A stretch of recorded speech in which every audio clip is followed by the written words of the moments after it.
Charles Dickens, La historia de los duendes que robaron un sacristán, 1836. En un pueblo que había crecido alrededor de una vieja abadía, al sur de esta parte del país, hace mucho, mucho tiempo, tanto que la historia debe ser cierta, ya que nuestros bisabuelos se la creían a pies juntillas. Ejercía un tal Gabriel Grubb de sacristán y sepulturero en el cementerio. El que alguien sea sacristán y esté constantemente rodeado de símbolos de mortalidad no tiene por qué implicar que sea taciturno y melancólico. Hay trabajadores de pompas fúnebres que son los tipos más joviales del mundo, y en su momento tuve el honor de mantener una estrecha amistad con un hombre que trabajaba de plañidero de entierros, el cual, en su vida privada, cuando no estaba de servicio, era el individuo más cómico y jocoso que jamás haya entonado alegremente una canción despreocupada sin que le falle nunca la memoria, o que se haya tomado un trago, un vaso bien grande de punche sin pararse para tomar aliento. Sin embargo, y pese a esos precedentes, en sentido contrario, Gabriel Grubb era un sujeto descontento, terco y hosco, un hombre huraño y solitario que solo tenía trato consigo mismo y con una vieja garrafa de mimbre que le cabía en el ancho y profundo bolsillo del chaleco, que observaba cada rostro alegre que pasaba por su lado con tan intensa expresión de rencor y mal humor, que era imposible verla y no sentirse un poco peor.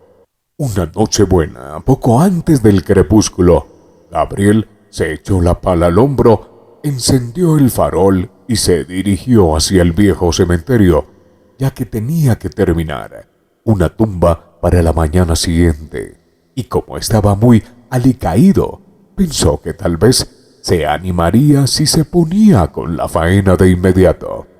Mientras iba subiendo por la antigua calle, veía la radiante luz de los fuegos de los hogares que brillaba por las viejas ventanas y oía las fuertes risas y jubilosos gritos de quienes estaban reunidos alrededor de ellos. Notaba los bulliciosos preparativos para la fiesta del día siguiente y olía los numerosos aromas sabrosos que resultaban de aquellos según salían por las ventanas de las cocinas en nubes de vapor. Todo era ajenjo y veneno para Gabriel Grubb, y cuando grupos de niños que salían a saltos de las casas cruzaban corriendo la calle, y antes de que pudieran llamar a la puerta de enfrente, eran recibidos por media docena de pilluelos de pelo rizado que se agolpaban a su alrededor, mientras subían en tropel las escaleras para pasar la velada entregados a sus juegos navideños. Gabriel sonreía con tristeza, agarraba el mango de la pala con más fuerza y pensaba en el sarampión, la escarlatina, el afta, la tosferina y otras muchas fuentes de consuelo para él. En tan feliz estado de ánimo, Gabriel siguió avanzando a grandes zancadas mientras contestaba con un breve gruñido hosco a los saludos amistosos de los vecinos con que se cruzaba de vez en cuando, hasta que echó por la oscura callejuela que llevaba al cementerio. Gabriel había estado deseando llegar a esa callejuela oscura porque era, en general, un agradable lugar luctuoso y lúgubre que apenas se decidían a tomar los habitantes del pueblo, salvo a plena luz del día y siempre que brillara el sol, por lo que cuál fue su indignación cuando oyó a un golfillo que a voz en cuello cantaba una canción festiva sobre una feliz Navidad en ese mismísimo santuario, que recibía el nombre de Coffin Lane desde los tiempos de la vieja abadía y los monjes tonsurados. Conforme Gabriel avanzó y tuvo la voz más cerca, comprobó que se trataba de un niño de corta edad que se dirigía a toda prisa a unirse a una de las pequeñas celebraciones de la calle vieja y que, en parte para hacerse compañía y en parte como preparativo para la ocasión, iba gritando la canción a pleno pulmón. Así pues, Gabriel esperó a que llegara el niño y, acorralándolo en una esquina, le dio 5 o 6 veces con el farol en la cabeza para que aprendiese a modular la voz. Mientras el niño se alejaba con la mano en la cabeza y cantando una melodía bien distinta, Gabriel Grubb se rió entre dientes con ganas y, una vez dentro del cementerio, cerró la verja con llave. Se quitó la chaqueta, colocó el farol y, metiéndose en la fosa a medio terminar, estuvo trabajando en ella alrededor de 1 hora con mucho afán. Sin embargo, la tierra estaba endurecida por la escarcha y no resultaba nada fácil cavarla y palearla. Y aunque había luna, era muy nueva y apenas iluminaba la tumba, a la que cubría la sombra de la iglesia. En cualquier otro momento, esos impedimentos habrían vuelto a Gabriel Grubb muy abatido y malhumorado. Pero estaba tan contento de haber interrumpido la canción del niño que casi ni prestó atención a esos escasos progresos, y cuando hubo terminado por esa noche, contempló la tumba con adusta satisfacción, mientras recogía sus cosas y murmuraba: «Qué gran sitio este en el que morar, bajo la fría tierra, tras la vida terminar. Una piedra a la cabeza y a los pies más, y un rico festín para gusanos tú serás. Malas hierbas encima y de humedad tanto, qué gran sitio para morar del camposanto». «Ja, ja, ja», se rió Gabriel Grubb, sentándose en la lápida horizontal, que era uno de sus sitios favoritos de descanso, al tiempo que sacaba la garrafa. «Un ataúd en Navidad, un aguinaldo navideño», «ja, ja, ja», repitió una voz que sonó muy cerca a sus espaldas. Gabriel se detuvo un tanto alarmado a mitad de llevarse la garrafa a los labios y se volvió. A su alrededor, hasta el fondo de la tumba más vieja, estaba tan quedo como el mismo cementerio a la pálida luz de la luna.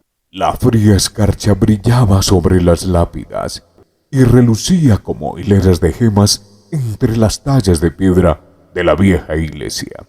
La nieve cubría dura y crujiente el suelo y extendía sobre los montículos de tierra agolpados por todas partes una capa tan blanca y suave que era como si allí yaciesen cadáveres ocultos únicamente por sus mortajas. Ni el menor susurro rompía la profunda tranquilidad de tan solemne escena. El propio sonido parecía congelado, de frío e inerte que estaba todo. «Ha sido el eco», se dijo Gabriel Grubb, llevándose de nuevo la garrafa a los labios. «No, no lo ha sido», contestó una voz grave. Gabriel se puso en pie de un respingo y se quedó clavado en el sitio de asombro y terror, pues de pronto vio una forma que hizo que se le helase la sangre. Sentado sobre una lápida vertical cerca de él, se encontraba un extraño ser sobrenatural del que al instante Gabriel pensó que no era de este mundo. Tenía largas y estrafalarias piernas que le podrían haber llegado al suelo, levantadas y cruzadas de un modo curioso y extraño. Desnudos, los nervudos brazos y las manos apoyadas en las rodillas. Alrededor de su cuerpo corto y orondo llevaba una envoltura muy ceñida y adornada con pequeños látigos, y de la espalda le colgaba una breve capa de cuello cortado en forma de curiosos picos que servían al duende de gorguera o pañuelo, mientras que los extremos de los zapatos se le ondulaban en largas puntas. Lucía en la cabeza un sombrero de copa redondeada y a la ancha, adornado con una única pluma.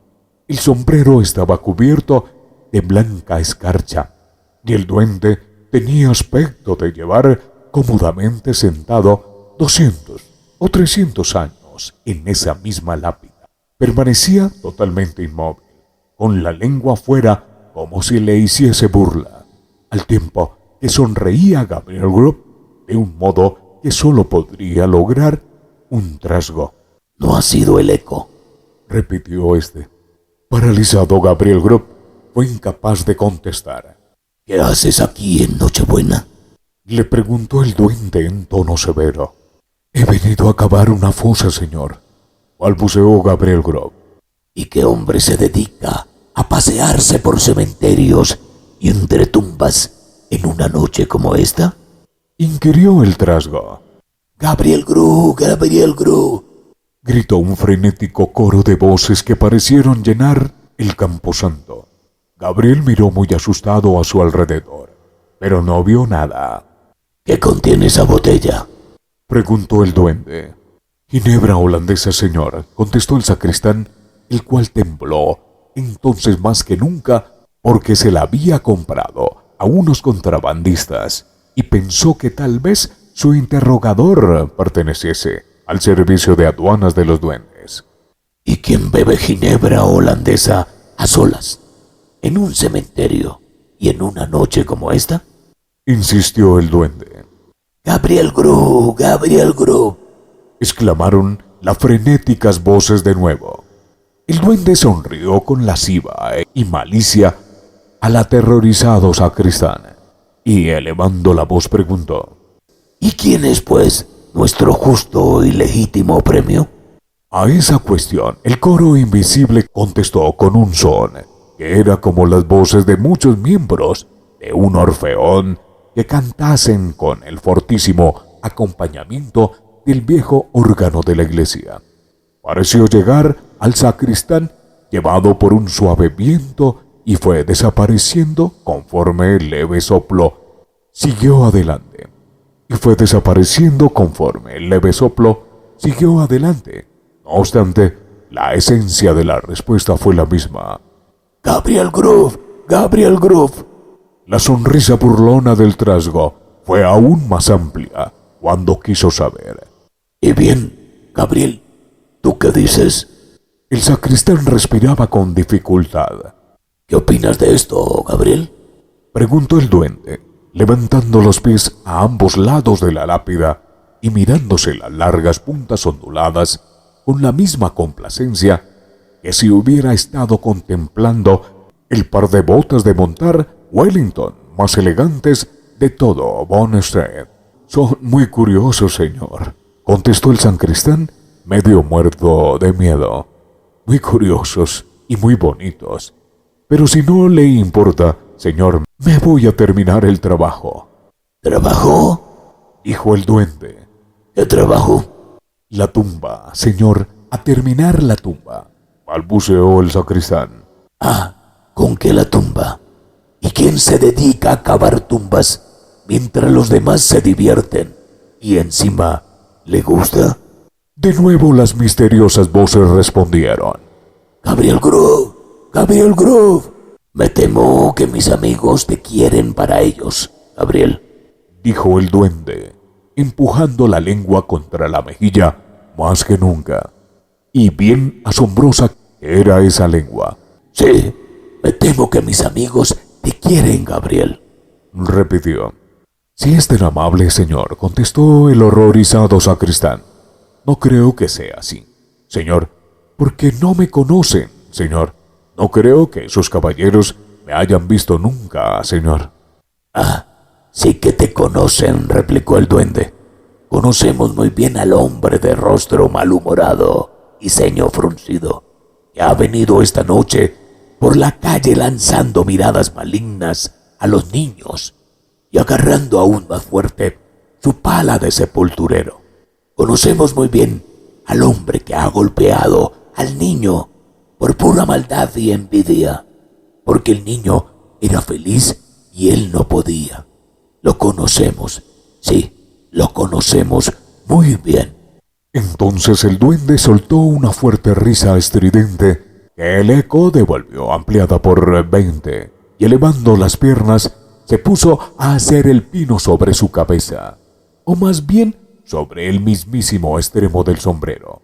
en el estrecho borde de la lápida, desde donde dio un salto mortal con extraordinaria agilidad para ir a caer a los pies del sacristán y plantarse con la actitud con que los sastres se suelen sentar en el mostrador.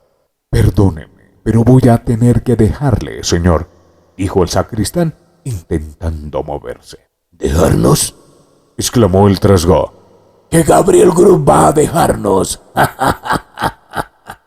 Mientras el otro se reía, el sacristán observó un instante un brillante resplandor por las ventanas de la iglesia, como si todo el interior del edificio estuviera iluminado. Luego desapareció.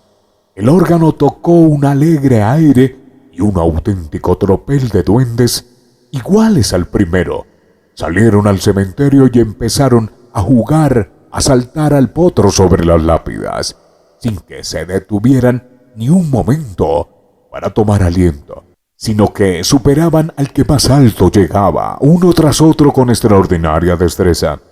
El primer duende era un saltador increíble, contra el que ninguno de los otros podía rivalizar. Aún estando tan aterrorizado, el sacristán se percató de que, mientras sus amigos se contentaban con saltar las lápidas de tamaño normal, el primero lo hacía sobre panteones familiares, verjas de hierro y de todo de gran tamaño con la misma facilidad que si hubieran sido postes de la calle. Finalmente el juego llegó a su punto de mayor emoción. El órgano tocaba cada vez más deprisa y los duendes saltaban cada vez más rápido, haciendo piruetas en el aire, rodando por el suelo y botando sobre las tumbas como balones de fútbol. Al sacristán le daba vueltas la cabeza por la rapidez del movimiento que contemplaba, temblándole las piernas mientras veía volar a los espíritus ante sus ojos, hasta que de pronto el rey de los duendes se abalanzó sobre él, lo agarró del cuello de la chaqueta y juntos se hundieron en la tierra. Cuando Gabriel Group hubo tenido tiempo de recuperar la respiración, de que la rapidez del descenso le había privado momentáneamente, se encontró en lo que parecía una enorme caverna, rodeado por todas partes por multitud de trasgos feos y adustos. En el centro y en un asiento elevado estaba su amigo del cementerio, y muy cerca de él, el propio Gabriel Group, sin poder moverse. «Hace frío esta noche», dijo el rey de los duendes. «Mucho frío. Venga, un vaso de algo caliente». Esa orden hizo que media docena de oficiosos duendes, que tenían una sonrisa perpetua en el rostro, y Gabriel Group supuso que serían cortesanos, desaparecieran a toda prisa para volver al poco con una copa de fuego líquido que entregaron al rey. «Ah», dijo el duende, cuyas mejillas y garganta se tornaron muy transparentes mientras se bebía la llama. «Esto sí que lo calienta a uno. Traedle una copa bien llena de lo mismo al señor Group». En vano adujo el desdichado sacristán, que no tenía costumbre de tomar nada caliente de noche, pues uno de los duendes lo sujetó mientras otro le echaba el ardiente líquido por el gaznate, y todos los presentes se rieron a carcajadas conforme tosía, se asfixiaba y se limpiaba las lágrimas que le salían a borbotones después de tragarse la abrasadora bebida. «¿Y ahora?», dijo el rey, al tiempo que de un modo muy extraño le metía al sacristán la punta del sombrero en un ojo, lo que le produjo un intensísimo dolor. «Y ahora mostrad a este amargado y pesimista unas cuantas imágenes de las de nuestro gran almacén». Según decía eso el trasgo, una espesa nube que oscurecía el extremo más alejado de la caverna se fue apartando poco a poco hasta mostrar, al parecer a gran distancia, una habitación pequeña y poco amueblada, pero ordenada y limpia. Una multitud de niños pequeños estaban reunidos ante un brillante fuego, agarrándose a las faldas de su madre y retozando alrededor de la silla de ésta. La madre se levantaba de vez en cuando y apartaba la cortina de la ventana para ver si llegaba alguien. Una frugal cena ya estaba puesta en la mesa y una butaca colocada cerca del fuego. Llamaron a la puerta. La madre abrió y los niños, agolpados en torno a ella, dieron palmadas de alegría al entrar su padre. Mojado y cansado, se sacudió la nieve de la ropa y los niños, con mucho afán, se llevaron corriendo la capa, sombrero, bastón y guantes de la habitación. A continuación, cuando el padre se sentó a cenar ante el fuego, los niños se le subieron a las rodillas y la madre se situó a su lado en lo que parecía una feliz escena de placidez hogareña. Sin embargo, de manera casi imperceptible, la escena cambió para mostrar un pequeño cuarto en el que yacía moribundo el hijo más pequeño y delicado.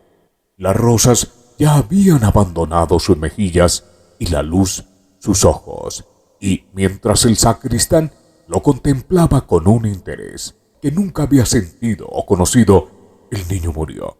Sus hermanos y hermanas, amontonados alrededor de su camita, le cogieron la diminuta mano, tan fría y pesada, pero enseguida se apartaron de su contacto y observaron sobrecogidos su infantil rostro, pues pese a lo tranquilo y sereno que se veía al precioso niño que parecía dormir en paz, sabían que estaba muerto y se había convertido en un ángel que los observaba y bendecía desde el luminoso y dichoso cielo.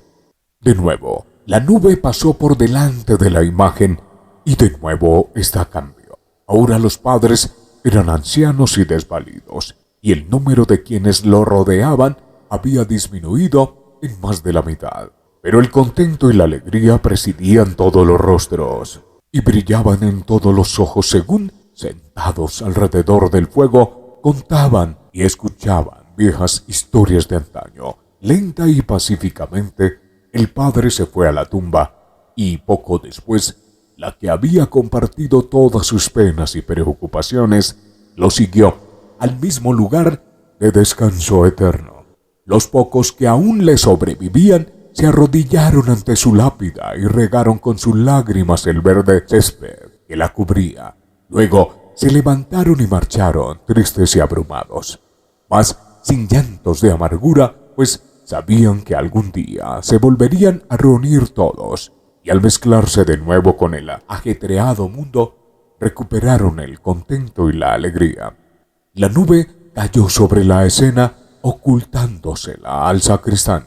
¿Qué piensa de eso?, preguntó el duende, girando su enorme rostro hacia Gabriel Grubb, mientras éste murmuraba algo sobre que había sido muy bonito.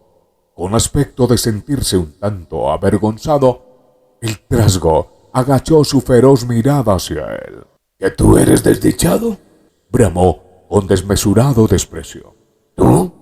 Parecía dispuesto a añadir más, pero como se ahogara de indignación, levantó una de sus piernas tan flexibles y, blandiéndola un poco por encima de su cabeza, para asegurarse que daba en el blanco, le propinó una buena patada a Gabriel Grubb, tras lo que de inmediato todos los duendes al servicio del otro rodearon al desdichado sacristán y lo patearon sin clemencia, según la costumbre establecida e invariable de los cortesanos del mundo, los cuales dan patadas a quien la realeza las da y abrazan a quien la realeza abraza. «Mostrarles más», ordenó el rey de los duendes. La nube se disipó de nuevo y apareció un fértil y hermoso paisaje. Hoy en día existe uno idéntico a unos cientos de metros del pueblo de Labadí.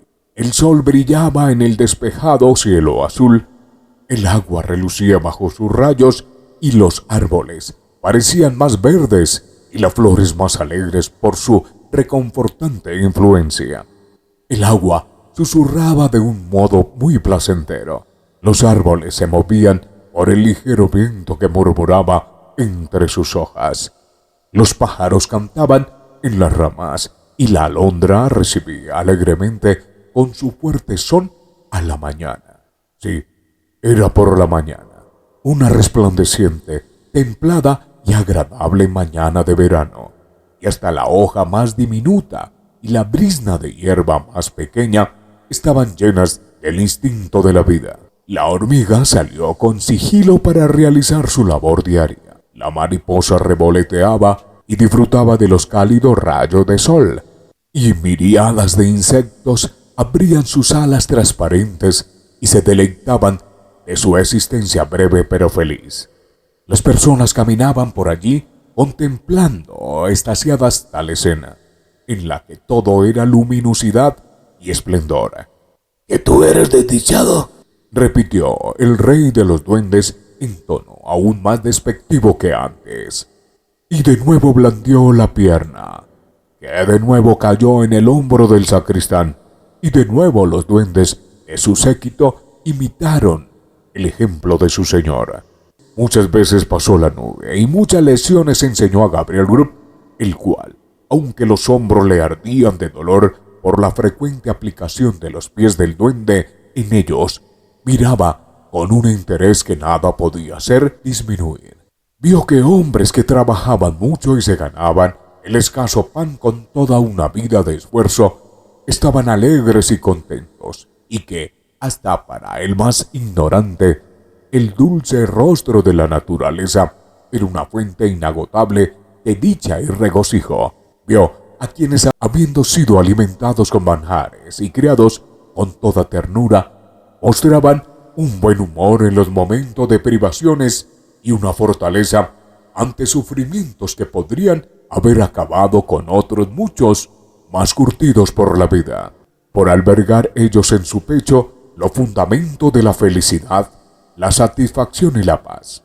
Vio que las mujeres, las más delicadas y frágiles de todas las criaturas de Dios, muy a menudo eran las que más por encima estaban de las penas, adversidades y aflicciones, y vio que se debía a que albergaban en sus corazones un manantial inagotable de afecto y abnegación. Sobre todo, vio que hombres como él mismo, que gruñían ante el regocijo y alborozo de otros, eran las malas hierbas más repugnantes sobre la hermosa capa de la tierra, y, sopesando todo lo bueno del mundo y lo malo, llegó a la conclusión de que, a fin de cuentas, era un mundo muy aceptable y respetable. En cuanto tuvo ese pensamiento, la nube que había cubierto la última imagen pareció posarse en sus sentidos y sumirlo en el reposo.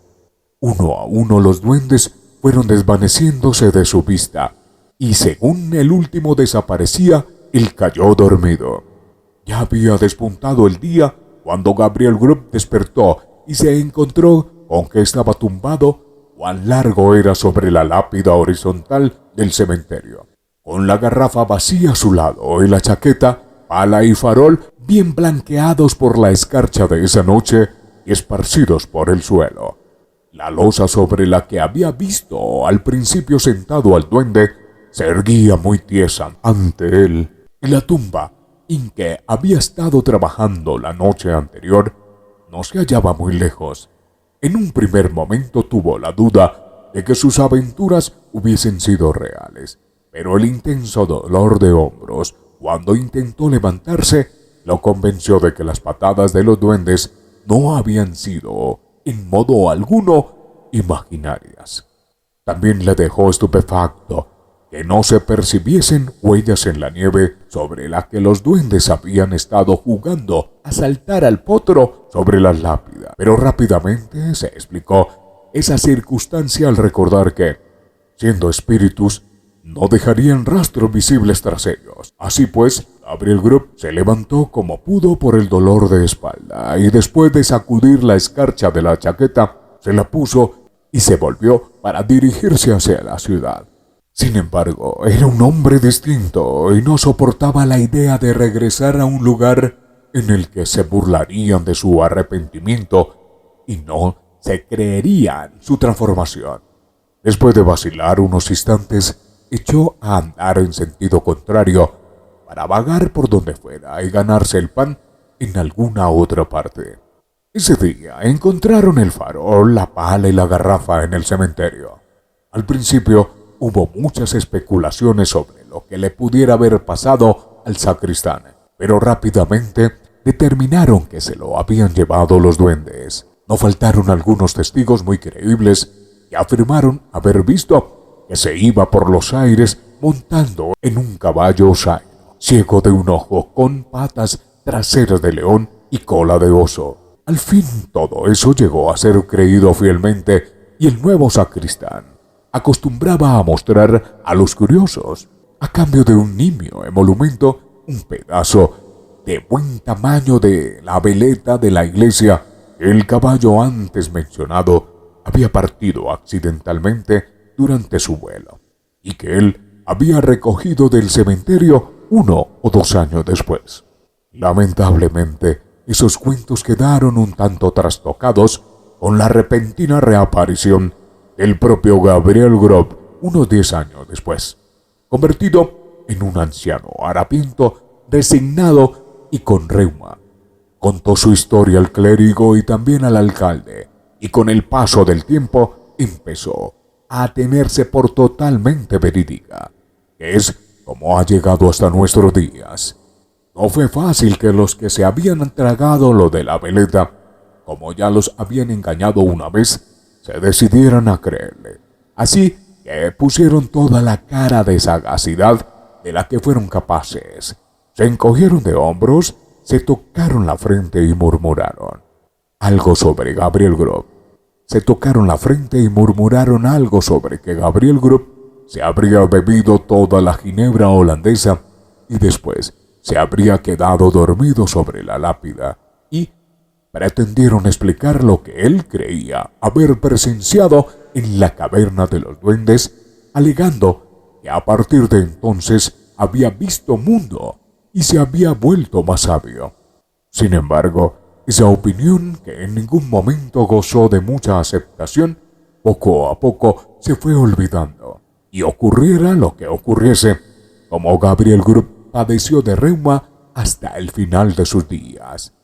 De esta historia se puede extraer al menos una moraleja, a falta de otra mejor, y es que si uno se pone de mal humor y se dedica a beber a solas en Navidad, puede que decida no volverse ni un ápice mejor persona, por mucho que los espíritus sean tan buenos o incluso tan libres de sospecha como los que Gabriel Grob vio en la caverna de los duendes.